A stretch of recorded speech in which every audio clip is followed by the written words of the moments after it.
문은 잠겼어요. 제가 물었죠. 여기 파도 소리에 묻히겠죠? 그는 말없이 고개를 끄덕이며 제 어깨에 담요를 덮어줬습니다. 이 정도면 바람이 다 소리를 다 지워줄 거예요. 그 말에 저도 모르게 웃음이 터졌고 웃음 끝에 우리는 동시에 다가섰습니다. 창밖 등대 불빛보다 이 방 안의 온기가 더 뜨거웠죠. 그 밤 파도와 바람 속에서 우리는 서로를 깊게 확인했습니다. 이게 불과 몇 달 전 제 게스트하우스 끝방에서 있었던 일입니다. 57인 제가 이런 얘기를 한다고 놀라지 마세요. 이 나이에도 마음은 파도처럼 여전히 벅차게 밀려오니까요. 하지만 그 순간까지 오기까지 안개에 갇힌 바다와 폭우, 절벽 등대, 무인도, 파란만장한 여정이 우리를 하나로 만들었습니다. 제 섬 이야기의 전부가 궁금하시다면 구독과 좋아요, 알림 설정까지 부탁드려요. 댓글로 여러분의 바다 같은 사랑, 이야기도 들려주세요. 그럼 지금부터 파도와 함께한 제 이야기를 시작하겠습니다. 제 이름은 박혜진이에요. 전라남도 작은 섬에서 게스트하우스를 운영하고 있어요. 남편 없이 혼자 지켜온 지도 벌써 3년이 넘었네요. 여러분도 아시겠지만 섬에서 게스트하우스 운영이 쉽지 않아요. 여름철 성수기를 제외하면 손님이 거의 없거든요. 특히 겨울엔 며칠씩 손님 한 명 없는 날도 부지기수예요. 그런 날이면 저는 게스트하우스 앞 해변으로 나가서 바다와 대화를 나누곤 했어요. 오늘도 손님이 안 왔네. 너만 있으면 외롭지 않을 텐데. 이상하게 들리시겠지만 파도 소리가 제게 대답해 주는 것 같았거든요. 부서지는 파도 소리가 마치 괜찮아. 나는 항상 여기 있잖아. 하고 말하는 것 같았어요. 57세라는 나이가 무겁게 느껴질 때가 많았어요. 아침에 일어나면 여기저기 아픈 곳도 많고 예전만큼 기운도 없고요. 혼자 있는 시간이 길어지니까 자꾸 우울한 생각만 들더라고요. 이대로 평생 혼자 살아야 하나 하는 생각도 들었어요. 그래도 이 게스트하우스만큼은 포기할 수 없었어요. 남편과 함께 꿈꿔왔던 일이었고, 이곳에서 살아온 세월이 너무 많았거든요. 가끔 찾아오시는 단골 손님들도 계시고, 저를 믿고 찾아주시는 분들이 있으니까요. 손님이 없는 날이면 저는 바다를 바라보며 하루 종일 앉아 있기도 했어요. 밀려오는 파도를 보면서 언제까지 이렇게 살아야 할까 하는 생각이 들곤 했죠. 바다는 늘 같은 자리에 있으면서도 매 순간 다른 모습을 보여줬어요. 때로는 잔잔하게, 때로는 거칠게. 마치 제 마음 같았어요. 그런데 어느 날부터인가 모든 게 달라지기 시작했어요. 정말 예상치 못한 일이 벌어진 거예요. 지금 생각해보면 그때가 제 인생의 터닝 포인트였던 것 같아요. 57세의 새로운 시작이 가능할 거라고는 꿈에도 생각하지 못했는데 말이에요. 혹시 여러분도 나이 때문에 새로운 시작을 포기하고 계신가요? 저의 이야기를 듣고 나면 생각이 바뀔지도 모르겠어요. 정말 놀라운 일들이 기다리고 있었거든요. 그렇게 바다와만 대화하던 평범한 일상이 계속되던 어느 봄날 오후였어요. 4월 중순이라 아직 쌀쌀했지만 봄비가 내린 후라 공기가 맑고 상쾌했어요. 저는 평소처럼 게스트하우스 로비에서 혼자 차를 마시며 창밖 바다를 바라보고 있었거든요. 그런데 갑자기 현관문이 열리면서 누군가 들어오는 소리가 들렸어요. 오늘은 예약 손님이 없는데? 하고 고개를 돌렸는데 묵직한 카메라 가방과 삼각대를 든 중년 남성이 서 계시더라고요. 키가 꽤 크시고 어깨가 넓어서 든든해 보이는데 뭔가 많은 세월을 견뎌온 것 같은 느낌이 들었어요. 안녕하세요. 혹시 방 하나 있을까요? 목소리가 낮고 차분했어요. 그런데 어딘지 피곤해 보이시더라고요. 아마 멀리서 오셨나 봐요. 네, 안녕하세요. 물론이죠. 제가 반갑게 인사를 드리자 그분이 안도하는 표정을 지으시더라고요.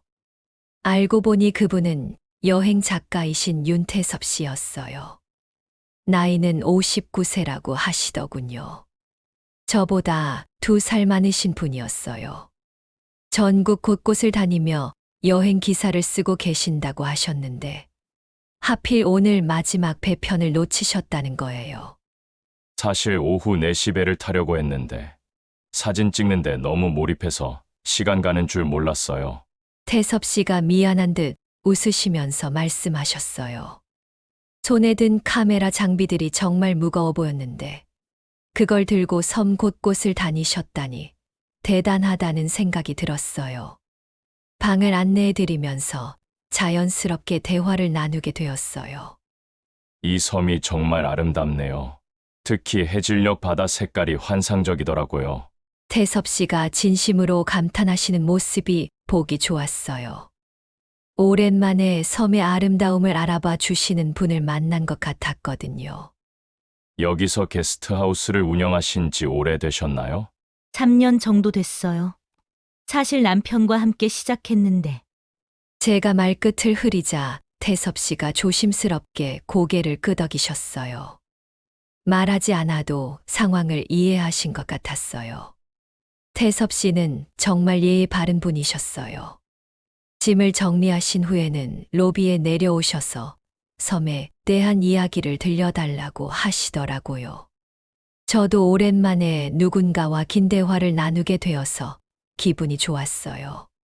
내일 아침 첫 배로 나가시면 되니까 천천히 쉬세요. 제가 그렇게 말씀드렸는데 태섭 씨가 의외의 말씀을 하시더라고요. 사실 며칠 더 머물고 싶어요. 이 섬에 대해 제대로 된 기사를 써보고 싶거든요. 그때만 해도 그분이 제 인생에 이렇게 큰 변화를 가져다 줄 거라고는 상상도 못했어요. 단지 오랜만에 나이 비슷한 분을 만나서 반가웠을 뿐이었거든요. 하지만 운명이란 정말 묘한 것 같아요. 가장 평범한 순간에 가장 특별한 만남이 시작될 수 있으니까요. 그날 저녁이 되어서 저는 태섭 씨께 저녁 식사를 대접해 드리기로 했어요. 혼자 드시는 것보다는 함께 드시는 게 좋을 것 같았거든요. 마침 오늘 아침에 어부 아저씨가 싱싱한 고등어를 가져다 주셨고, 제가 직접 담근 막걸리도 있었어요. 부엌에서 고등어를 구우면서 괜히 신경이 쓰이더라고요. 오랜만에 손님을 위해 정성스럽게 요리하는 거라서 그런가 봐요. 고등어 껍질이 바삭하게 구워질 때까지 기다리면서 막걸리도 미리 차게 준비해 둔다고요. 와, 정말 맛있겠네요. 태섭 씨가 식탁에 앉으시면서 감탄하시더라고요. 고등어 굽는 냄새가 게스트하우스 전체에 퍼져서 정말 집 같은 느낌이 났어요. 저도 오랜만에 누군가와 함께 저녁을 먹는다는 생각에 기분이 좋았어요. 막걸리 잔을 따라 드리면서 저도 자연스럽게 맞은편에 앉았어요. 태섭 씨가 젓가락으로 고등어 살을 떼어서 입에 넣으시더니 눈을 크게 뜨시는 거예요. 그리고는 막걸리를 한 모금 마시신 후 정말 놀란 표정을 지으시더라고요. 이 맛은 사진보다 강렬하네요. 태섭 씨가 진심으로 감탄하시면서 말씀하셨어요. 그 말을 들으니까 얼굴이 화끈거렸어요. 요리를 칭찬받는 게 이렇게 기분 좋은 일인 줄 몰랐거든요. 특히 여행 작가이신 분이 전국 각지의 음식을 드셔보셨을 텐데 그런 분이 제 요리를 좋아해 주시니까요. 정말 맛있어요. 이런 맛은 서울에서는 절대 느낄 수 없어요. 태섭 씨가 고등어를 한 젓가락 더 드시면서 연신 감탄하시더라고요. 막걸리도 마음에 드시는 것 같았어요. 직접 담그신 거죠. 감칠맛이 정말 깊어요.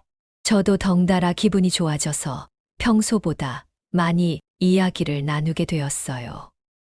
섬에서 나는 재료들 이야기, 계절마다 달라지는 바다의 모습, 그리고 이곳에서의 일상들을 들려드렸어요. 태섭 씨는 정말 좋은 청중이셨어요.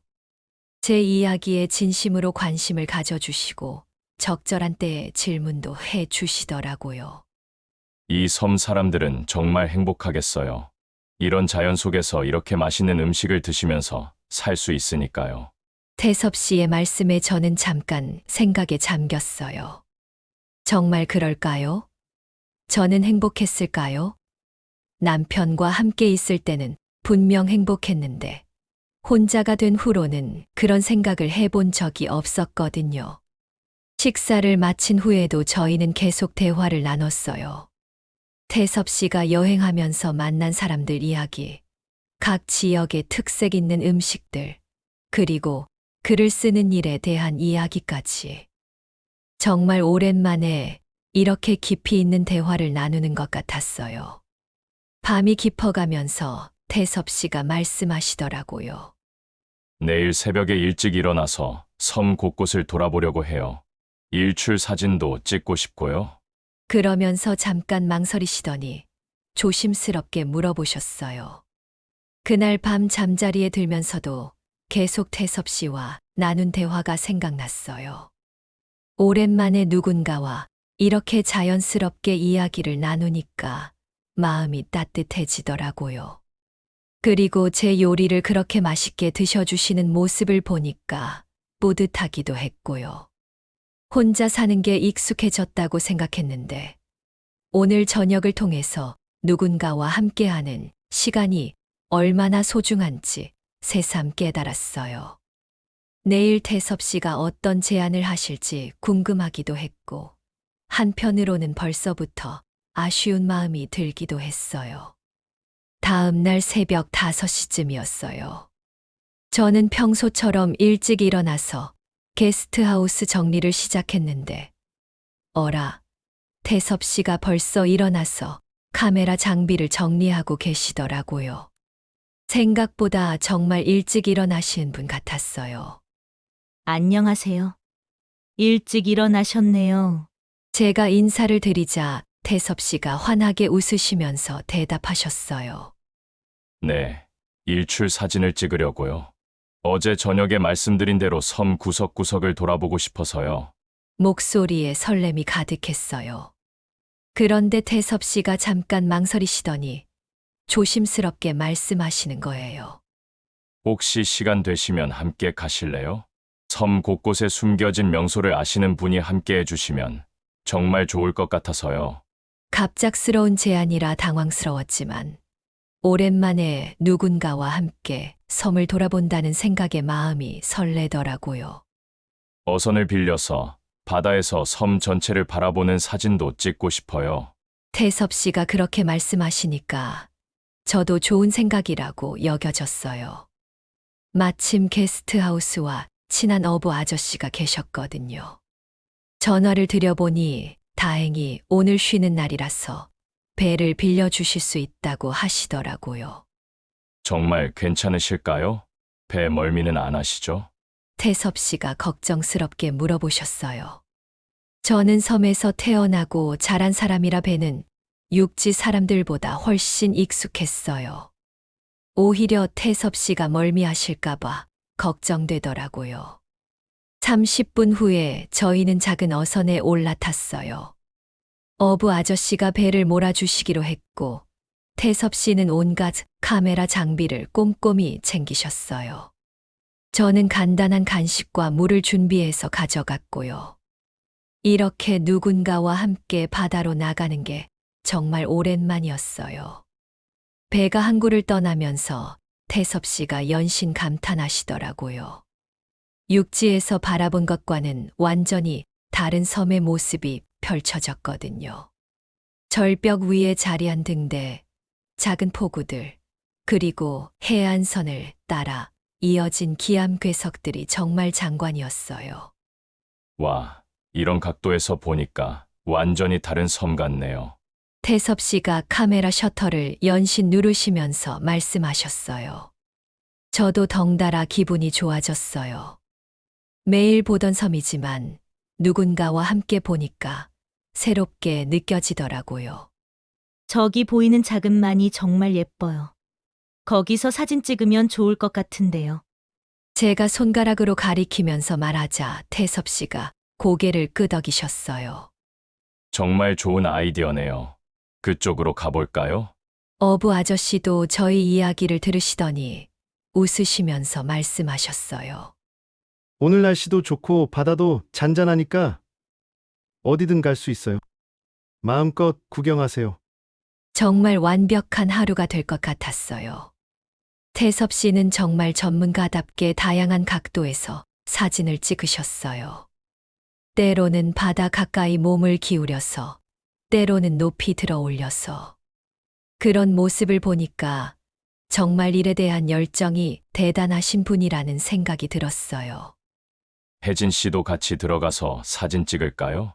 태섭 씨가 갑자기 그런 제안을 하시는 거예요. 저는 당황해서 손사래를 쳤지만 태섭 씨가 섬의 아름다운 주인이 같이 있어야 더 의미 있는 사진이 될 것 같아요. 라고 하시더라고요. 그렇게 저희는 바다 위에서 즐거운 시간을 보냈어요. 하지만 운명이란 정말 예측할 수 없는 것 같아요. 곧 저희에게 예상치 못한 일이 벌어질 줄이야. 그렇게 즐겁게 사진을 찍으며 바다를 돌아다니던 중이었어요. 처음에는 날씨가 정말 좋았거든요. 하늘도 맑고 바다도 잔잔해서 완벽한 촬영 날씨였는데 갑자기 멀리서 회색빛 구름이 몰려오기 시작했어요.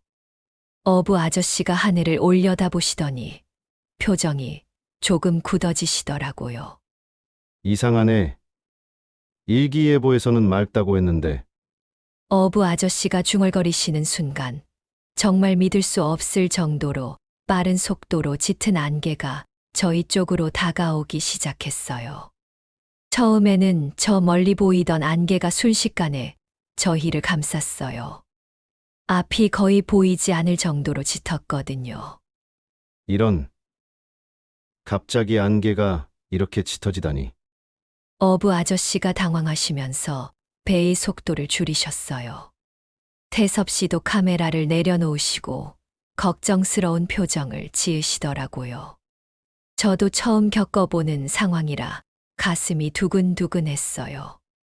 안개가 점점 더 짙어지면서 배가 방향을 잃기 시작했어요. 어부 아저씨가 나침반을 보시면서 애쓰시는데도 어디가 어디인지 전혀 알 수 없었어요. 평소에 잘 알던 바다였는데 이렇게 무서울 수가 있다니 정말 놀라웠어요. 그런데 설상가상으로 바람까지 거세게 불기 시작했어요. 잔잔하던 바다가 순식간에 거칠어지면서 파도가 점점 높아졌거든요. 작은 어선이 파도에 심하게 흔들리기 시작했어요. 저는 무서워서 배 난간을 꼭 붙잡았어요. 괜찮아요? 태섭 씨가 제 쪽으로 다가오시면서 걱정스럽게 물어보셨어요. 사실 전혀 괜찮지 않았지만 애써 태연한 척 했어요. 하지만 파도가 점점 더 거세져서 배가 심하게 요동치기 시작했어요. 파도가 배 위로 넘쳐들기 시작하면서 저희는 모두 물에 흠뻑 젖었어요. 어부 아저씨가 모두 난간을 꼭 잡으세요. 라고 외치셨어요. 저는 난간을 두 손으로 꽉 잡고 있었는데도 파도 때문에 몸이 자꾸 흔들렸어요. 태섭 씨가 제 옆으로 와서 같이 난간을 잡으셨어요. 무섭지 않으세요? 태섭 씨가 제게 물어보셨는데 사실 정말 무서웠어요. 이런 상황은 처음이었거든요. 평소에 잔잔한 바다만 보던 저에게는 이렇게 거친 바다가 너무 낯설었어요. 몇십 분이 지났을까요? 정말 긴 시간처럼 느껴졌어요. 어부 아저씨가 계속 방향을 찾으려고 애쓰시는데 안개는 점점 더 짙어지고 파도는 더 거세졌어요. 저는 난간을 놓으면 바다로 떨어질 것 같아서 손에 힘이 다 빠질 때까지 꽉 잡고 있었어요. 그때 갑자기 어부 아저씨가 저기 작은 폭우가 보여요. 라고 외치셨어요. 안개 사이로 희미하게 바위와 작은 폭우의 윤곽이 보이기 시작했어요. 정말 다행이었어요. 이대로 계속 바다를 헤맸다면 어떻게 되었을지 상상만 해도 무서웠거든요. 배가 폭우 쪽으로 조심스럽게 다가가면서 저는 처음으로 안도의 한숨을 쉬었어요. 하지만 아직 안전한 건 아니었어요. 폭우에 도착하기 전까지는 계속 조심해야 했거든요. 태섭 씨도 제 옆에서 긴장한 표정으로 앞을 바라보고 계셨어요. 과연 저희가 무사히 그 작은 폭우에 도착할 수 있을까요? 그리고 그곳에서 또 어떤 일이 벌어질까요? 이 위험한 바다에서의 경험이 저희에게 어떤 변화를 가져올지 궁금하시다면 구독과 좋아요 버튼을 꼭 눌러주세요. 알림 설정까지 해주시면 다음 이야기를 놓치지 않고 보실 수 있을 거예요.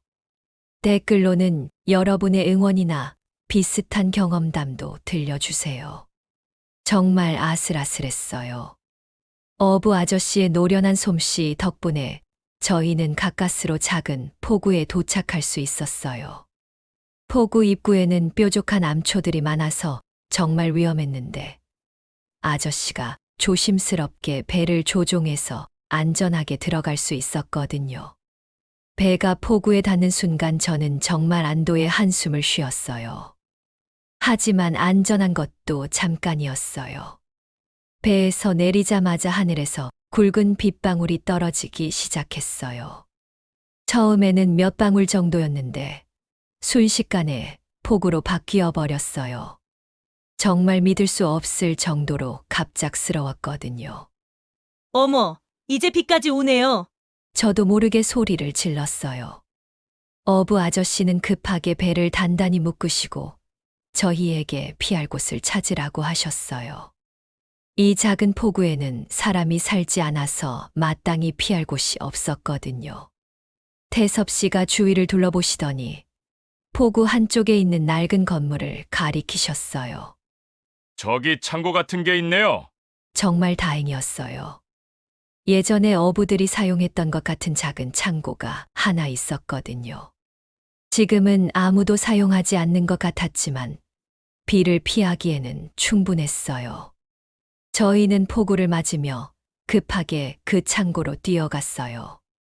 옷이 완전히 젖어버렸지만 일단 비는 피할 수 있었어요. 창고 문을 열고 들어가니 오래된 나무 냄새와 바다 냄새가 섞여서 났어요. 먼지도 많이 쌓여 있었지만 그래도 비를 피할 수 있어서 감사했어요. 어부 아저씨는 자신의 배를 챙기러 다시 나가셨고 저희 둘은 창고 안에 남게 되었어요. 갑작스러운 상황이라 둘 다 말이 없었어요. 밖에서는 빗소리가 지붕을 두드리는 소리가 요란하게 들렸어요. 정말 오늘 날씨가 이상하네요. 태섭 씨가 젖은 머리를 털면서 말씀하셨어요. 저도 옷이 흠뻑 젖어서 추웠어요. 창고 안은 생각보다 넓었는데 예전에 어구들을 보관하던 곳인 것 같았어요.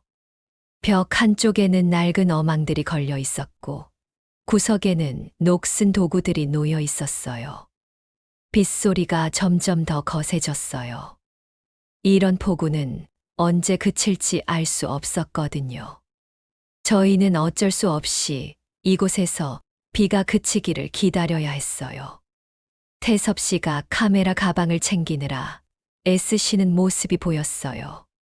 장비는 괜찮으세요? 제가 걱정스럽게 물어보자 태섭 씨가 안심시키듯 웃으시면서 대답하셨어요. 방수 가방이라서 다행히 괜찮아요. 정말 다행이었어요. 그 비싼 카메라들이 망가졌다면 어떻게 됐을까요? 시간이 흘러도 비는 그칠 기미가 보이지 않았어요. 오히려 더 세게 내리는 것 같았어요. 저희는 젖은 옷 때문에 추위를 느끼기 시작했어요. 4월이라서 날씨가 따뜻하긴 했지만 젖은 옷을 입고 있으니까 춥더라고요. 태섭 씨가 창고 안을 자세히 살펴보시더니 뭔가를 발견하신 것 같았어요. 구석에 낡은 상자들이 있었는데 그 안에서 예전에 사용하던 물건들을 찾으셨어요. 어부들이 남겨둔 것들인 것 같았어요. 우리가 언제까지 여기 있어야 할까요? 저도 모르게 불안한 마음에 그런 말이 나왔어요. 태섭 씨가 창문으로 밖을 내다보시더니 고개를 가로저으셨어요. 당분간은 이곳에 머물러야 할 것 같았어요.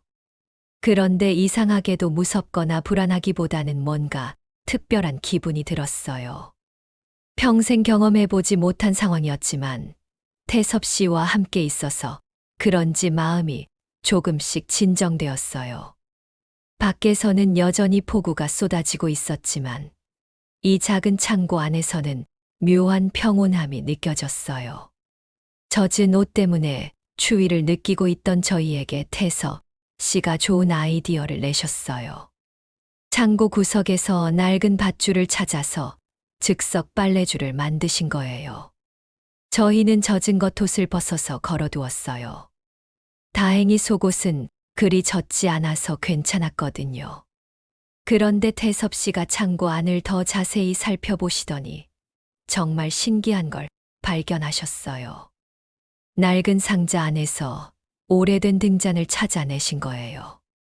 이런 게 있네요. 태섭 씨가 기뻐하시면서 등잔을 들어 보이셨어요. 정말 오래된 물건 같았지만 아직 사용할 수 있을 것 같았어요.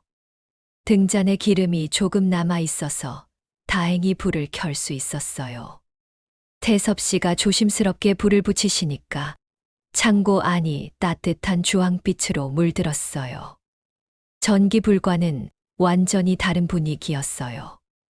뭔가 옛날 영화 속 장면 같았거든요. 등잔불이 켜지자 창고 안 분위기가 완전히 달라졌어요. 아까는 어둡고 을씨년스러웠는데 이제는 아늑하고 따뜻한 느낌이 들었어요. 밖에서는 여전히 빗소리가 들렸지만 이 작은 공간만큼은 별세계 같았어요. 이제 좀 괜찮네요. 태섭 씨가 등잔불을 바라보시면서 만족스러운 표정을 지으셨어요. 저도 덩달아 기분이 좋아졌어요. 이런 상황에서도 긍정적으로 생각하시는 태섭 씨의 모습이 정말 멋있어 보였거든요. 잠깐의 침묵이 흐른 후 태섭 씨가 갑자기 말씀하기 시작하셨어요. 이 섬에 전설이 있다는 얘기 들어보신 적 있으세요? 저는 고개를 가로저었어요. 이 섬에서 태어나고 자랐지만 그런 이야기는 처음 들어봤거든요. 태섭 씨가 등잔불을 사이에 두고 앉으시면서 천천히 이야기를 시작하셨어요. 옛날 이 섬에 아름다운 해녀가 살았대요. 그 해녀는 바다의 정령과 사랑에 빠졌다고 해요. 목소리가 정말 부드럽고 매력적이었어요. 마치 전문 성우 같았거든요. 바다의 정령은 매일 밤 해녀를 만나러 왔는데 언제나 안개를 몰고 와서 둘만의 시간을 만들었다고 해요. 태섭 씨의 이야기에 저는 점점 빠져들었어요. 등잔불이 흔들리면서 만드는 그림자와 함께 정말 신비로운 분위기였거든요. 저도 모르게 태섭 씨의 목소리에 집중하게 되었어요. 낮고 깊은 음성이 이 작은 공간을 가득 채웠어요. 밖의 빗소리와 어우러져서 마치 자장가 같았어요. 오랜만에 이렇게 편안한 기분을 느꼈어요. 그런데 어느 날 해녀가 육지의 한 어부와 결혼하게 되었어요. 태섭 씨가 계속 이야기를 이어가셨어요. 바다의 정령은 너무 슬퍼서 그날 밤 큰 폭풍을 일으켰다고 해요. 그래서 지금도 이 섬 근처에서는 갑작스러운 안개와 폭풍이 자주 일어난다는 거예요. 정말 흥미로운 이야기였어요. 오늘 저희가 겪은 일이 그 전설과 비슷해서 더욱 신기했어요. 그럼 오늘 저희가 만난 안개도 바다 정령의 장난이었을까요? 제가 농담 반 진담 반으로 물어보자 태섭 씨가 웃으시면서 대답하셨어요. 글쎄요. 어쩌면 그럴지도 모르죠. 태섭 씨의 대답에 저는 왠지 모르게 가슴이 뛰었어요. 이런 로맨틱한 상황은 정말 오랜만이었거든요. 등잔불 옆에서 전설을 들으며 앉아있는 이 순간이 꿈만 같았어요. 태섭 씨는 정말 이야기를 잘하시는 분이었어요. 목소리도 좋고 표현력도 뛰어나셨어요. 여행 작가라서 그런지 말솜씨가 정말 훌륭했어요. 저는 그 목소리에 완전히 빠져버렸어요. 시간이 어떻게 흘러가는지도 모를 정도였어요. 태섭 씨의 이야기는 계속 이어졌고, 저는 한마디도 놓치지 않으려고 귀를 기울였어요. 이런 특별한 경험은 정말 처음이었거든요. 밖에 빗소리도 점점 약해지는 것 같았어요. 하지만 저는 이 시간이 계속 이어졌으면 좋겠다는 생각이 들었어요. 태섭 씨와 함께 있는 이 순간이 너무 소중하게 느껴졌거든요. 1시간쯤 지났을까요? 밖에 빗소리가 점점 약해지더니 드디어 그쳤어요. 태섭 씨가 창고 문을 살짝 열어보시더니 환한 표정을 지으셨어요. 폭우가 완전히 그치고 구름 사이로 햇살이 비치기 시작했거든요. 정말 신기하게도 아까의 그 거센 비가 거짓말처럼 멈춰 있었어요. 이제 나갈 수 있겠네요. 태섭 씨가 말씀하시면서 밖으로 나가셨어요. 저도 따라 나갔는데 비가 온 후라서 공기가 정말 맑고 상쾌했어요. 바다도 아까보다 훨씬 잔잔해져 있었고요. 어부 아저씨도 배를 정리하시면서 안심하시는 표정이었어요. 그런데 태섭 씨가 갑자기 폭우 뒤편 절벽을 올려다보시더라고요. 그곳에는 오래된 등대가 하나 서 있었어요. 저 등대 올라가 보고 싶어요. 태섭 씨가 그렇게 말씀하시는 거예요. 등대까지 가는 길이 꽤 험할 텐데 괜찮으실까 싶었어요. 저기서 사진을 찍으면 정말 멋질 것 같아요. 태섭 씨의 눈에 열정이 가득했어요. 역시 전문 작가이신 분답게 좋은 촬영 포인트를 놓치지 않으시더라고요. 저도 그 등대는 어릴 때부터 봐왔지만 실제로 올라가 본 적은 없었어요. 절벽으로 이어지는 길은 생각보다 험했어요. 돌길이 가파르고 비가 온 후라서 미끄러웠거든요. 하지만 태섭 씨가 앞장서서 조심스럽게 길을 안내해 주셨어요. 천천히 따라오세요. 미끄러우니까 조심하세요. 정말 세심하게 저를 챙겨주시더라고요. 올라가는 도중에 바람이 정말 거세게 불었어요. 바다에서 불어오는 바람이라서 그런지 소금기도 섞여 있었어요. 옷자락이 팔랑팔랑 날리고 머리카락도 흩날렸지만 이상하게 기분이 좋았어요. 마치 모험을 하는 것 같았거든요. 괜찮으세요? 태섭 씨가 중간중간 뒤를 돌아보시면서 제 안부를 물어보셨어요. 사실 조금 힘들긴 했지만 포기하고 싶지 않았어요. 태섭 씨와 함께하는 이 특별한 경험을 끝까지 해보고 싶었거든요. 등대로 가는 길에서 바라본 바다는 정말 장관이었어요. 아까 그 거친 파도가 거짓말처럼 잔잔해져 있었고 햇살이 바다 표면에 반사되어 반짝반짝 빛났어요. 이런 아름다운 풍경을 태섭 씨와 함께 볼 수 있어서 행복했어요. 바람이 점점 더 거세졌지만 저는 발걸음을 멈추지 않았어요. 태섭 씨가 계속 앞에서 길을 안내해 주시고 가끔 손을 내밀어서 도와주시니까 용기가 났어요. 이런 험한 길도 혼자였다면 절대 올라갈 엄두를 내지 못했을 텐데 말이에요. 조금만 더 가면 돼요. 태섭 씨가 격려해 주셨어요. 정말 다행히도 등대가 점점 가까워지고 있었어요. 거센 바람 때문에 숨이 차고 힘들었지만 포기하지 않고 계속 걸었어요. 태섭 씨와 함께라면 어떤 어려움도 이겨낼 수 있을 것 같았거든요. 드디어 등대 입구에 도착했어요. 오래된 등대라서 문이 잠겨 있을 줄 알았는데 다행히 열려 있었어요. 태섭 씨가 먼저 들어가시면서 안전한지 확인해 주셨어요.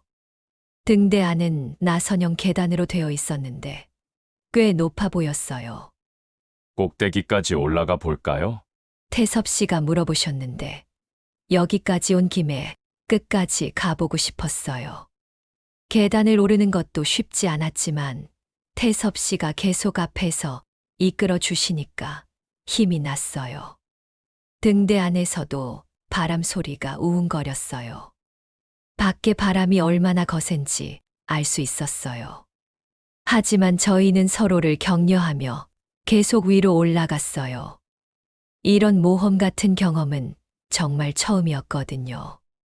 계단을 다 오르고 등대 꼭대기에 도착했을 때 그 감동은 잊을 수가 없어요.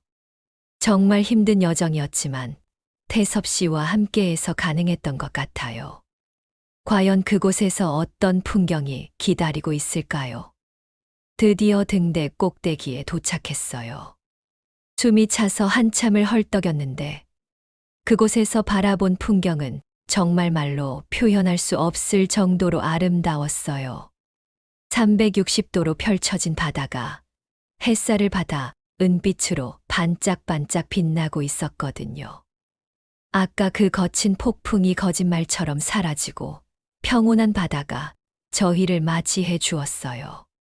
와, 정말 환상적이네요. 태섭 씨가 감탄하시면서 카메라를 꺼내셨어요. 저도 이런 장관을 본 적이 없었어요. 제가 살고 있는 섬을 이렇게 높은 곳에서 내려다본 건 처음이었거든요. 작은 섬이지만 이렇게 보니까 정말 아름다운 보석 같았어요. 바다 위로 햇살이 비치면서 만드는 은빛 물결이 정말 신비로웠어요. 마치 바다 전체가 거대한 거울 같았어요. 멀리 보이는 다른 섬들도 신기루처럼 아름답게 보였고요. 이런 풍경을 태섭 씨와 함께 볼 수 있어서 정말 행복했어요.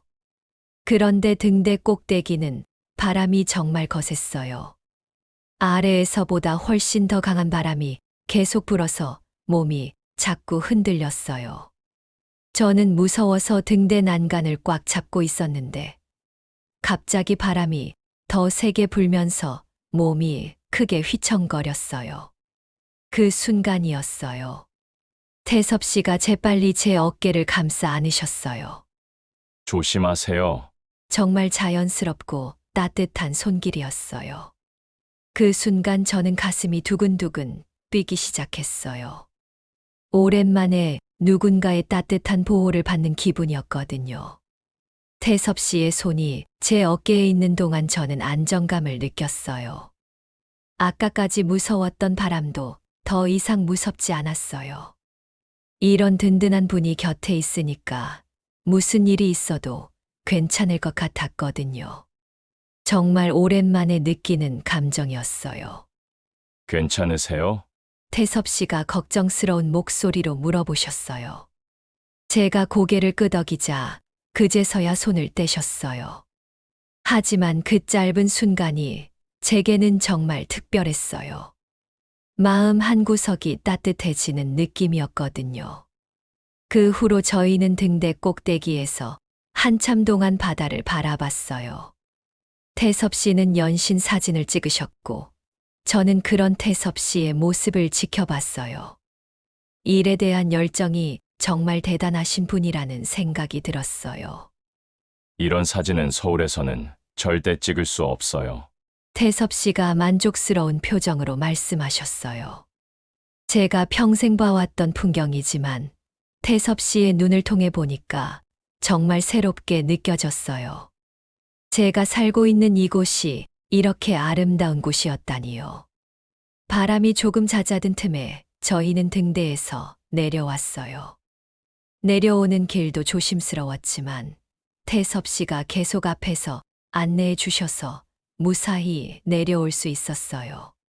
등대에서의 그 짧은 순간이 계속 머릿속에 맴돌았어요. 폭우로 돌아왔을 때 어부 아저씨가 저희를 기다리고 계셨어요. 이제 바다도 잔잔해졌으니까 돌아갈 수 있어요. 정말 다행이었어요.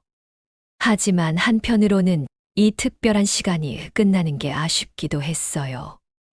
배를 타고 돌아가는 길에 태섭 씨가 말씀하셨어요. 오늘 정말 잊을 수 없는 하루였어요. 저도 마찬가지였어요. 평생 기억에 남을 만한 특별한 경험이었거든요. 특히 등대에서 태섭 씨가 제 어깨를 감싸 안아주셨던 그 순간이 계속 생각났어요. 게스트하우스로 돌아온 후에도 그 여운이 계속 남아 있었어요. 태섭 씨도 비슷한 기분이신 것 같았어요. 뭔가 저희 사이에 특별한 무언가가 생긴 것 같은 느낌이었거든요. 하지만 아직 확실하지는 않았어요. 저녁이 되면서 마을에서 소식이 하나 들려왔어요. 오늘 밤 마을 축제가 열린다는 거였어요. 1년에 한 번 열리는 큰 축제라서 저도 매년 참여했었는데 올해는 태섭 씨와 함께 갈 수 있을 것 같았어요. 그날 저녁 마을 축제가 시작되었어요. 1년에 한 번 열리는 큰 행사라서 온 마을 사람들이 모두 나와 있었어요. 장터에는 여러 가지 음식 부스들이 늘어서 있었고 아이들의 웃음소리가 여기저기서 들렸어요. 정말 오랜만에 보는 활기찬 마을의 모습이었어요.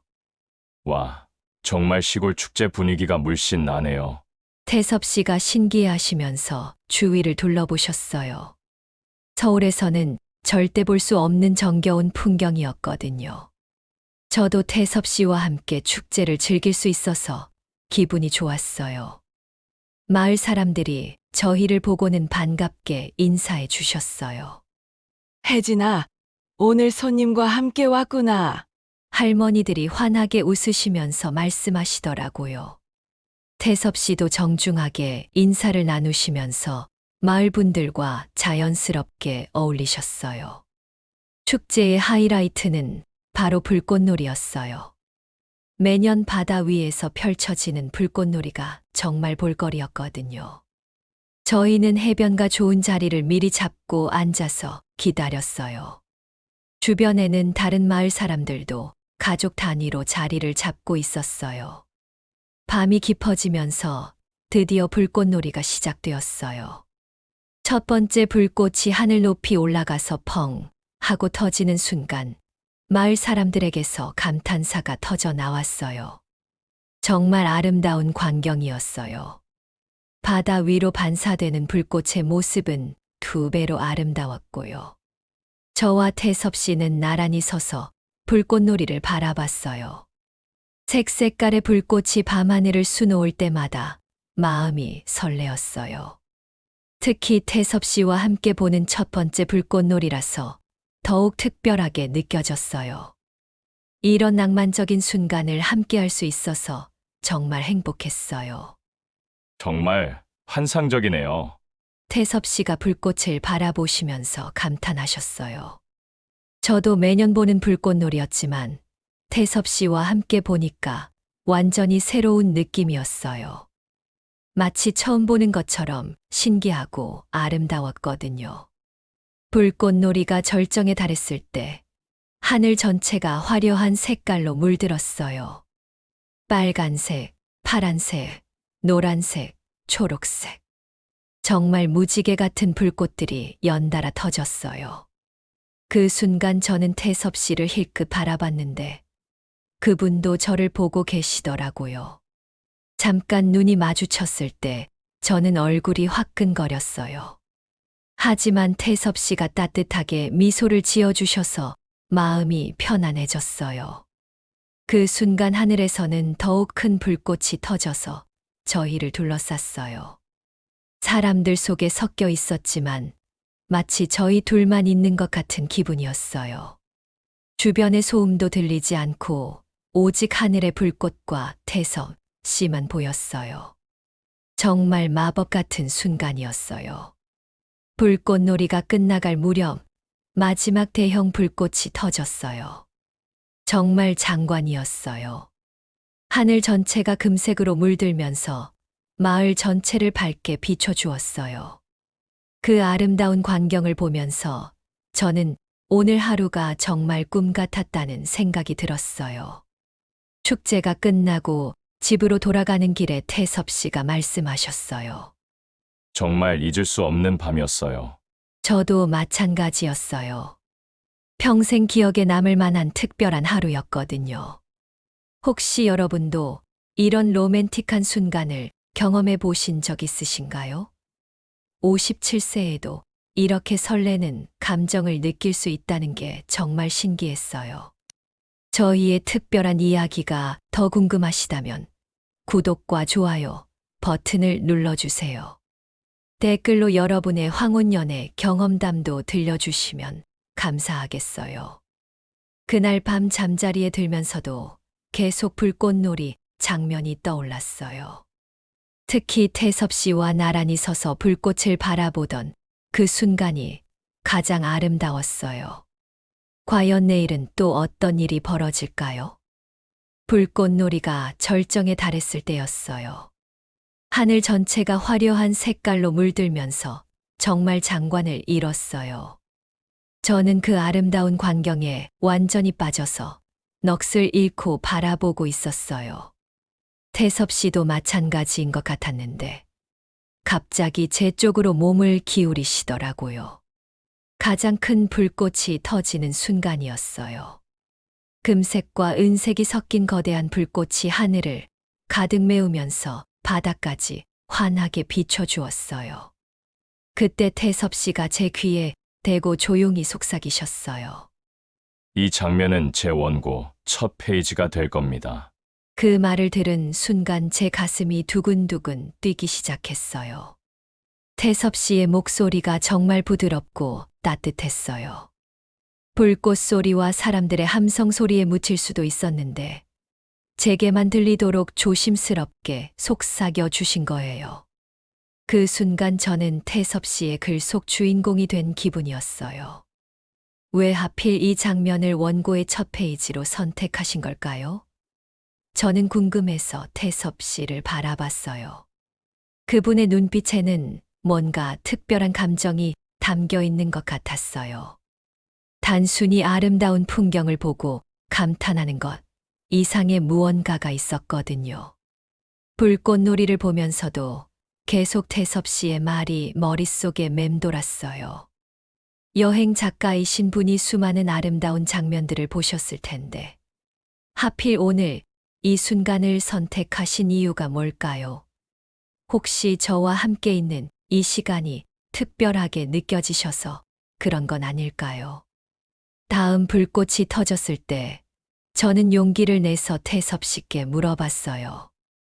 목소리가 떨렸지만 정말 궁금했거든요.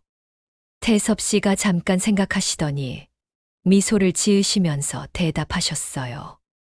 때로는 풍경보다 함께하는 사람이 더 중요할 때가 있어요. 그 대답을 들은 순간 저는 얼굴이 빨개지는 것을 느꼈어요. 설마 저를 염두에 두고 하신 말씀일까요? 아니면 그냥 일반적인 이야기를 하신 걸까요? 어쨌든 그 말이 제 마음 깊숙이 와닿았어요. 불꽃놀이가 계속 이어지는 동안 저희는 더 이상 말을 나누지 않았어요. 하지만 서로의 마음을 느낄 수 있었어요. 가끔 어깨가 스치거나 팔이 닿을 때마다 전기가 흐르는 것 같았어요. 이런 감정은 정말 오랜만이었거든요. 마지막 대형 불꽃이 터지고 나서 태섭 씨가 다시 속삭이셨어요. 정말 완벽한 엔딩이네요. 저는 그 말이 불꽃놀이를 두고 하신 건지 아니면 우리의 하루를 두고 하신 건지 궁금했어요. 아마 둘 다인 것 같았어요.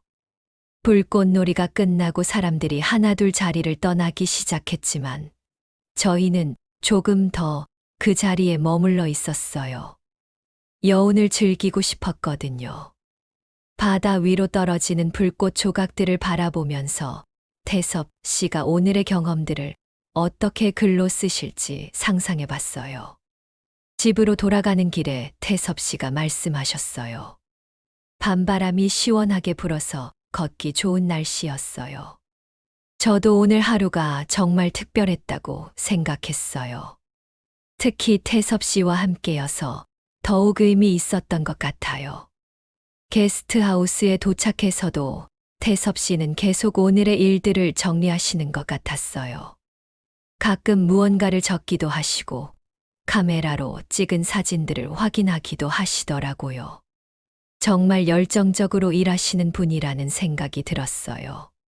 그날 밤 잠자리에 들면서 저는 태섭 씨의 말을 계속 생각했어요. 정말로 오늘의 이 순간이 태섭 씨의 원고 첫 페이지가 될까요? 그렇다면 저도 그 이야기의 일부가 되는 건가요? 생각만 해도 가슴이 설레었어요.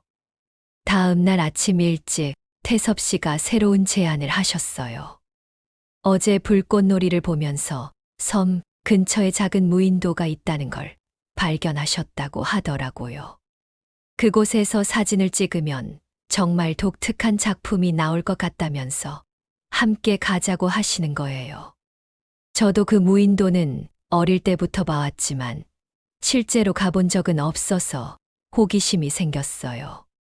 무인도라니 정말 모험 같네요. 제가 설레는 마음으로 대답하자 태섭 씨가 환하게 웃으시더라고요. 어제와는 또 다른 특별한 경험이 될 것 같았어요. 어부 아저씨께 다시 배를 빌려달라고 부탁드렸는데 다행히 오늘도 도와주실 수 있다고 하셨어요. 오전 10시쯤 저희는 작은 배에 올라탔어요. 태섭 씨는 어제보다도 더 많은 카메라 장비를 준비하셨어요.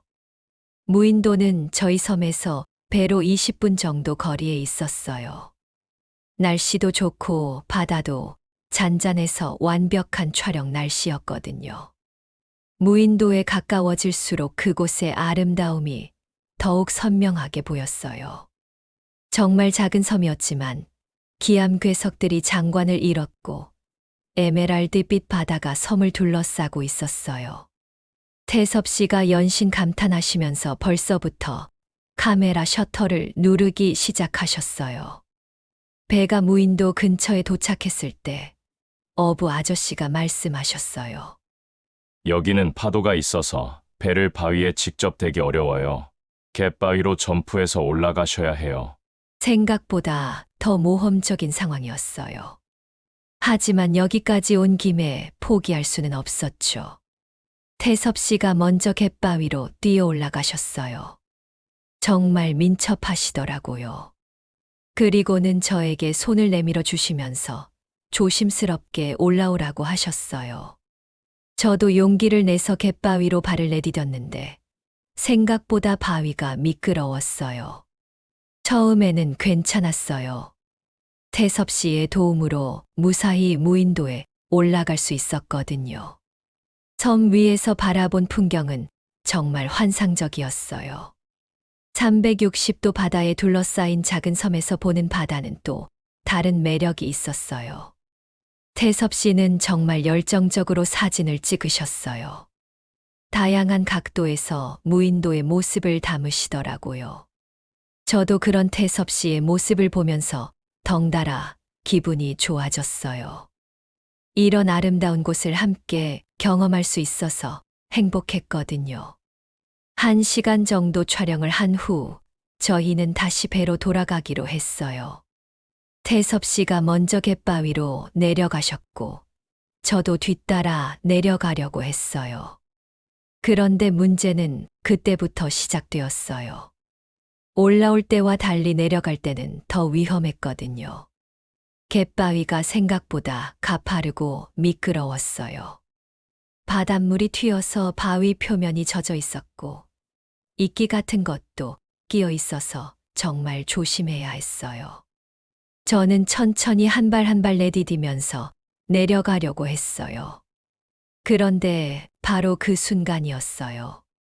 제가 마지막 발걸음을 내디디려던 찰나 발이 미끄러지면서 몸의 균형을 잃었어요. 아, 소리를 지르면서 바다 쪽으로 몸이 기울어지기 시작했어요. 정말 무서웠어요. 깊은 바다로 떨어질 뻔했거든요. 그 위험한 순간에 저는 정말 아찔했어요. 바다에 빠지면 어떻게 될지 상상하니까 온몸이 떨렸어요. 게다가 옷을 다 입고 있어서 물에 빠지면 더 위험할 수도 있었거든요. 정말 아슬아슬한 상황이었어요.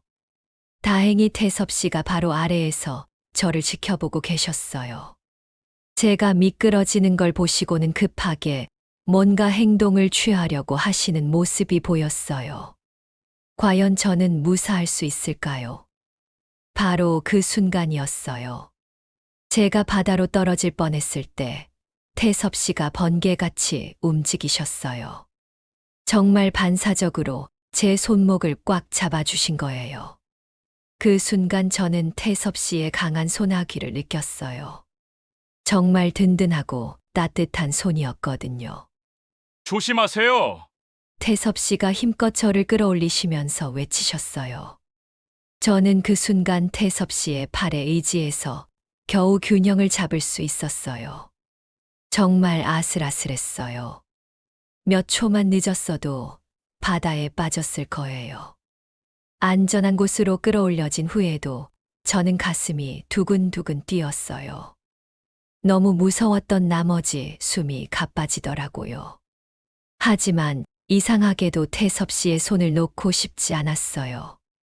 그 따뜻하고 든든한 손길이 제게는 안정감을 주었거든요. 태섭 씨도 저를 구해주신 후에 한참 동안 제 손목을 잡고 계셨어요. 제가 완전히 안전한지 확인하려는 것 같았어요. 저는 그런 태섭 씨의 배려가 너무 고마웠어요. 정말 위험한 순간에 저를 구해주셨잖아요. 정말 괜찮으세요? 태섭 씨가 걱정스러운 표정으로 저를 바라보시면서 물어보셨어요. 목소리에 진짜 걱정이 가득했어요. 저는 고개를 끄덕이면서 괜찮다고 대답했지만 사실 아직도 가슴이 떨리고 있었어요. 그런데 정말 신기한 건 무서웠던 순간이 지나고 나니까 오히려 태섭 씨가 더 가깝게 느껴진다는 거였어요. 생명을 구해주신 은인이라는 생각도 들었고 위험한 순간에도 저를 지켜주려고 하시는 모습이 너무 든든했거든요. 저희는 한참 동안 그 자리에 서 있었어요. 태섭 씨는 여전히 제 손을 잡고 계셨고 저도 그 손을 놓고 싶지 않았어요. 마치 그 손을 놓으면 다시 위험해질 것 같은 기분이었거든요. 아니면 이 특별한 순간이 끝나버릴까봐 그랬을 수도 있어요. 바다 바람이 저희 주위를 감쌌어요. 아까의 위험한 순간과는 대조적으로 이제는 평화로운 분위기였어요. 태섭 씨의 손에서 전해오는 온기가 저를 안정시켜 주었어요. 이런 감정은 정말 오랜만이었어요. 어부 아저씨가 저희를 기다리고 계셨지만 저희는 쉽게 그 자리를 떠날 수 없었어요. 뭔가 중요한 순간이라는 걸 둘 다 느끼고 있었던 것 같아요. 태섭 씨가 저를 구해주신 그 순간이 저희 관계에 새로운 의미를 부여한 것 같았거든요. 몇 분이 지나서야 태섭 씨가 조심스럽게 말씀하셨어요. 하지만 여전히 제 손을 놓지는 않으시더라고요. 저도 마찬가지였어요. 그 손을 놓는 것이 아쉬웠거든요. 결국 어부 아저씨의 부름에 저희는 배로 돌아갔어요. 하지만 배 안에서도 태섭 씨는 계속 저를 챙겨주셨어요. 혹시 다친 곳은 없는지, 물을 마실지, 이런 세심한 배려를 보여주시더라고요. 무인도에서의 이 경험은 정말 잊을 수 없을 것 같아요. 위험했지만 동시에 태섭 씨와 더 가까워질 수 있었던 소중한 시간이었거든요. 특히 제 손목을 잡아 끌어올려 주셨던 그 순간의 느낌은 평생 기억에 남을 것 같아요. 게스트하우스로 돌아가는 길에도 저는 계속 그 순간을 생각했어요. 태섭 씨의 빠른 판단력과 행동력이 정말 대단했어요. 그리고 무엇보다 저를 진심으로 걱정해 주시는 마음이 느껴져서 감동이었어요. 그날의 경험을 통해서 저는 태섭 씨에 대한 마음이 확실해진 것 같아요. 단순히 좋은 분이라는 생각을 넘어서서 정말 특별한 분이라는 걸 느꼈거든요. 과연 앞으로 저희 사이에는 어떤 일들이 벌어질까요? 무인도에서의 위험한 경험을 마치고 게스트하우스로 돌아왔을 때는 이미 해가 기울어져 있었어요. 하루 종일 바다 위에서 보낸 시간이 정말 길게 느껴졌거든요. 바닷바람에 머리카락도 엉클어지고 옷도 바닷물에 젖어 있었지만 그 모든 게 소중한 추억이었어요.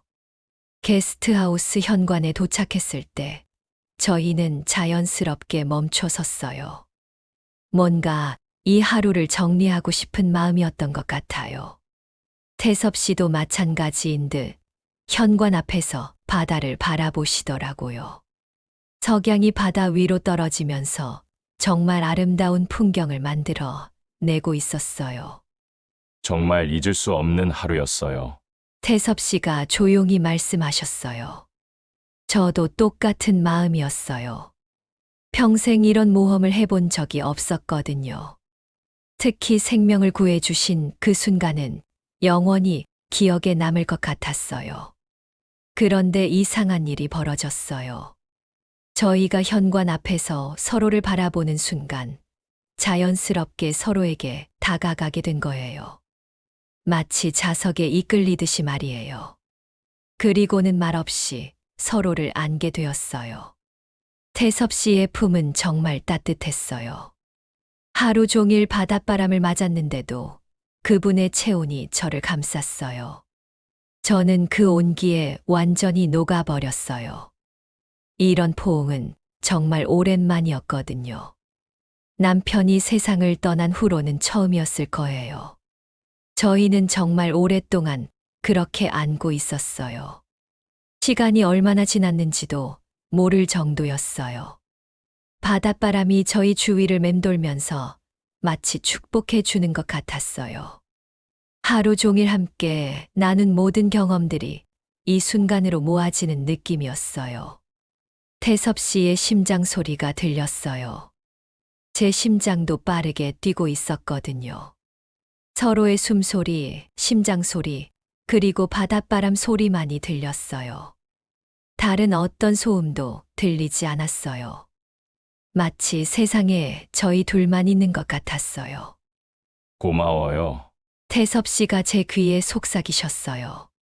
무엇에 대한 고마움인지는 말하지 않으셨지만 저는 알 수 있었어요.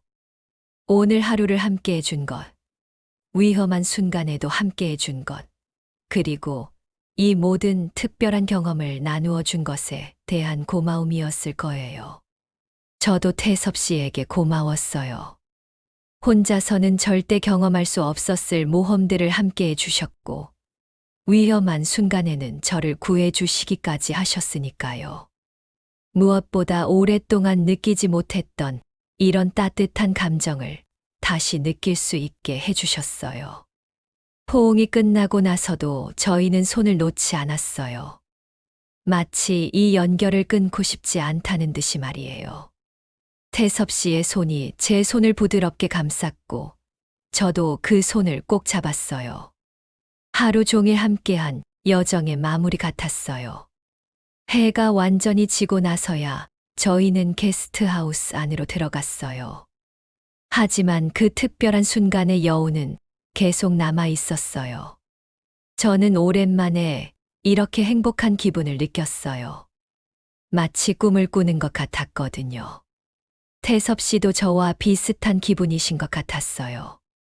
평소보다 더 부드러운 표정을 지으시고 계셨거든요. 저희 사이에 뭔가 특별한 것이 생긴 것 같았어요. 단순한 호감을 넘어선 더 깊은 감정 말이에요. 그날 밤은 정말 특별했어요. 저는 잠자리에 들어서도 계속 태섭 씨와의 포옹을 생각했어요. 그 따뜻한 온기, 든든한 품, 그리고 서로를 아끼는 마음. 모든 게 완벽했어요. 하지만 한편으로는 불안하기도 했어요. 태섭 씨는 여행 작가이시니까 언젠가는 떠나셔야 하잖아요. 이런 아름다운 시간이 계속 이어질 수 있을까요? 그런 걱정이 들기도 했어요. 그래도 오늘 하루는 정말 소중한 시간이었어요. 태섭 씨와 함께 나눈 모든 순간들이 제 마음 속에 깊이 새겨졌어요. 특히 마지막 그 포옹은 영원히 잊을 수 없을 거예요. 그렇게 특별한 시간을 보낸 지 사흘이 지났어요. 태섭 씨가 계획하신 섬 취재가 모두 끝나가고 있었거든요. 저는 그 사실을 알고 있었지만 차마 언제 떠나시는지 물어보지 못했어요. 떠난다는 말을 들으면 너무 슬플 것 같았거든요. 그날 아침 태섭 씨가 평소보다 일찍 일어나셔서 짐을 정리하고 계시더라고요. 아, 드디어 이 순간이 왔구나 하는 생각이 들면서 가슴이 아팠어요. 저는 부엌에서 마지막 아침 식사를 준비하면서 눈물이 날 뻔했어요. 혜진 씨, 잠깐 시간 있으세요? 태섭 씨가 조심스럽게 저를 부르셨어요. 저는 마음을 다잡고 로비로 나갔어요. 태섭 씨 손에는 깔끔하게 정리된 종이 뭉치가 들려 있었어요. 아마 이번 취재로 쓰신 원고인 것 같았어요. 태섭 씨가 제 앞에 앉으시면서 그 원고를 테이블 위에 놓으셨어요. 표지에는 바다가 품은 이야기라는 제목이 적혀 있었어요. 정말 아름다운 제목이었어요. 저는 태섭 씨가 어떤 이야기를 쓰셨는지 너무 궁금했어요. 이걸 드리고 싶어요. 태섭 씨가 원고의 첫 장을 떼어내서 제게 건네주셨어요. 저는 깜짝 놀랐어요. 작가의 원고를 받는다는 게 이렇게 의미 있는 일인 줄 몰랐거든요. 손이 떨려서 제대로 받기도 어려웠어요. 첫 장을 받아들고 읽어보니 정말 놀라웠어요. 불꽃놀이 장면부터 시작되는 글이었는데 그 아름다운 묘사가 마치 그날 밤을 다시 보는 것 같았어요. 태섭 씨의 글솜씨가 정말 대단하다는 걸 새삼 느꼈어요. 그런데 더 놀라운 말씀을 하셨어요. 이 섬의 주인공은 당신입니다. 그 말을 들은 순간 제가 뭔가 잘못 들은 건 아닐까 싶었어요. 제가 주인공이라니 도대체 무슨 의미인지 이해할 수 없었거든요. 태섭 씨가 설명해 주셨어요. 이번 취재를 통해서 섬의 아름다움도 발견했지만 무엇보다 저라는 사람을 만난 게 가장 큰 수확이었다고 하시더라고요. 그래서 이 글의 진짜 주인공은 섬이 아니라 저라는 거예요. 정말 믿을 수 없었어요. 평범한 게스트하우스 사장인 제가 어떻게 작가의 글 속 주인공이 될 수 있을까요? 하지만 태섭 씨의 진지한 표정을 보니까 농담이 아니라는 걸 알 수 있었어요. 정말요? 제가 믿기지 않는다는 듯이 물어보자 태섭 씨가 고개를 끄덕이셨어요. 그리고는 첫 장 원고를 가리키시면서 말씀하셨어요. 여기에 나오는 모든 이야기가 저와 함께한 경험들이라고요. 원고를 다시 읽어보니 정말 그랬어요. 불꽃놀이를 함께 본 이야기, 등대에 올라간 이야기, 무인도에서의 모험까지. 모든 게 저희가 함께 경험한 일들이었어요. 하지만 태섭 씨의 글로 쓰여지니까 훨씬 더 아름답고 의미 있게 느껴졌어요. 이 원고가 잡지에 실리면 많은 사람들이 보게 될 거예요. 태섭 씨가 말씀하시는데 갑자기 부끄러워졌어요. 제 이야기가 잡지에 실린다니 상상만 해도 얼굴이 빨개졌거든요.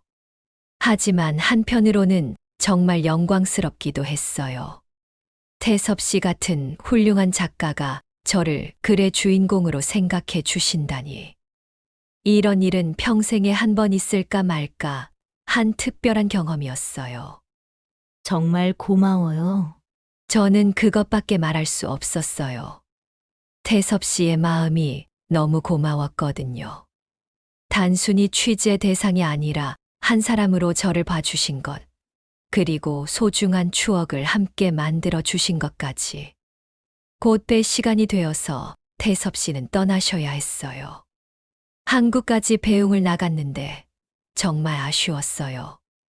이렇게 특별한 분을 만났는데 헤어져야 한다니. 하지만 태섭 씨가 주신 원고가 있어서 위로가 되었어요. 배가 섬을 떠나면서 태섭 씨가 손을 흔들어 주셨어요. 저도 눈물을 참으며 손을 흔들어 드렸어요. 과연 다시 만날 수 있을까요? 그리고 정말로 제 이야기가 잡지에 실릴까요? 태섭 씨가 떠나신 지 일주일이 지났어요. 저는 매일 그분이 주신 원고 첫 장을 읽으며 그때의 추억을 되새겼어요. 정말 꿈 같았던 시간들이었거든요. 과연 제 이야기가 정말 잡지에 실릴까 하는 궁금증과 기대감으로 메일을 보냈어요. 그러던 어느 날 아침, 마을 이장님이 게스트하우스로 달려오셨어요.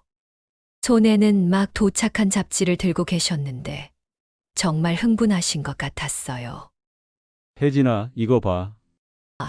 하시면서 잡지를 저에게 내밀어 주시더라고요. 잡지 표지를 보는 순간 저는 깜짝 놀랐어요. 제 사진이 표지에 실려 있었거든요. 태섭 씨가 찍어 주신 사진 중에서 제가 바다를 바라보며 미소 짓고 있는 모습이었어요. 정말 믿을 수 없었어요. 제가 잡지 표지 모델이 되다니. 표지에는 제 사진과 함께 등대, 불꽃놀이, 무인도의 아름다운 사진들이 나란히 배치되어 있었어요. 태섭 씨가 정말 예술적으로 편집하신 것 같았어요. 저희가 함께 경험했던 모든 순간들이 한 장의 표지에 담겨 있었거든요. 급하게 잡지를 펼쳐서 기사를 찾아봤어요. 바다가 품은 이야기라는 제목으로 무려 8페이지에 걸쳐 저희 섬 이야기가 실려 있었어요. 태섭 씨의 아름다운 글과 함께 저희가 함께 찍은 사진들도 곳곳에 배치되어 있었고요. 기사를 읽어내려가면서 저는 감동의 눈물이 날 뻔했어요. 태섭 씨가 정말 섬세하고 아름답게 저희의 이야기를 써주셨거든요. 단순한 여행기가 아니라 정말 한 편의 소설 같았어요. 특히 제가 등장하는 부분들은 너무 예쁘게 묘사되어 있어서 부끄럽기도 했고요. 그런데 기사의 마지막 줄을 읽는 순간 제 심장이 멈출 뻔했어요. 이것들보다 더 아름다운 여인이 있어. 그는 지금도 매주 이 섬을 찾는다는 문장이 적혀 있었거든요. 정말요? 태섭 씨가 매주 이 섬을 찾아오신다고요? 혜진아, 이거 대박이네. 이장님이 신나하시면서 말씀하셨어요. 마을 사람들도 하나둘 모여들어서 잡지를 구경하기 시작했어요. 모두들 제가 유명해진 걸 정말 축하해 주셨어요. 그 주 토요일이었어요. 저는 평소처럼 게스트하우스 일을 하고 있었는데 갑자기 현관문이 열리는 소리가 들렸어요. 고개를 들어보니 정말 태섭 씨가 서 계시는 거예요. 정말 잡지에 쓰신 대로 다시 오신 거였어요. 안녕하세요. 또 방 하나 있을까요? 태섭 씨가 환하게 웃으시면서 말씀하셨어요. 저는 너무 기뻐서 뭐라고 대답해야 할지 몰랐어요. 정말 꿈을 꾸는 건 아닐까 싶었거든요. 그날부터 태섭 씨는 정말로 매주 저희 섬을 찾아오기 시작하셨어요. 처음에는 취재 때문이라고 하셨지만 점점 저를 보러 오시는 거라는 걸 알 수 있었어요. 저도 태섭 씨를 기다리는 게 일주일의 가장 큰 즐거움이 되었고요. 잡지가 발행된 후로 저희 게스트하우스에도 손님들이 많이 늘었어요. 잡지를 보고 찾아오시는 분들이 정말 많았거든요. 모두들 태섭 씨가 쓴 글처럼 아름다운 섬을 직접 보고 싶어 하셨어요. 6개월이 지난 지금 태섭 씨는 여전히 매주 저희 섬을 찾아오세요. 이제는 취재가 아니라 정말 저를 만나러 오시는 거라고 솔직하게 말씀해 주셨어요. 저도 태섭 씨에 대한 마음을 인정하게 되었고요. 57세에 시작된 저의 새로운 사랑 이야기는 지금도 계속되고 있어요. 나이는 정말 숫자에 불과하다는 걸 깨달았어요. 언제든지 새로운 시작은 가능하거든요. 여러분도 혹시 나이 때문에 새로운 시작을 망설이고 계신가요? 저의 이야기가 여러분에게도 용기가 되었으면 좋겠어요. 황혼기에도 이렇게 아름다운 사랑이 가능하다는 걸 보여드릴 수 있어서 정말 기뻐요. 이 감동적인 황혼연애 이야기가 마음에 와닿으셨다면 구독과 좋아요 버튼을 꼭 눌러주세요. 알림 설정까지 해주시면 앞으로도 더 많은 인생 이야기들을 함께 나눌 수 있을 거예요. 댓글로는 여러분의 응원이나 비슷한 경험담도 들려주세요. 모든 분들의 인생에 늦은 봄이 찾아오기를 진심으로 응원합니다. 제 이야기 들어주셔서 정말 감사해요.